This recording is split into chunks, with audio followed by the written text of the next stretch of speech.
சென்னை காரப்பாக்கத்தில் உள்ள பிரபல ஐடி நிறுவனமான டெக் மஹிந்திரா அலுவலகத்தின் மின்னணு பொருட்கள் அடங்கிய குடோனில் திடீர் தீ விபத்து ஏற்பட்டது குறித்து போலீசார் விசாரணை மேற்கொண்டு வருகின்றனர். ஆயிரக்கணக்கான ஊழியர்கள் பணியாற்றும் இந்த நிறுவனத்தின் ஒரு பகுதியில் ஏற்பட்ட தீயால் அப்பகுதி முழுவதும் கரும்புகை சூழ்ந்தது. தகவலறிந்து வந்த தீயணைப்பு துறையினர் ஊழியர்களை பாதுகாப்பான பகுதிக்கு இடம் மாற்றிய நிலையில் நீண்ட நேரம் போராடி தீயை அணைத்தனர்.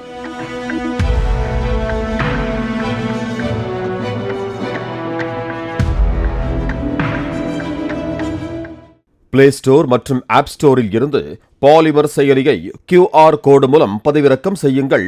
செய்திகளை உடனுக்குடன் பெறுங்கள்.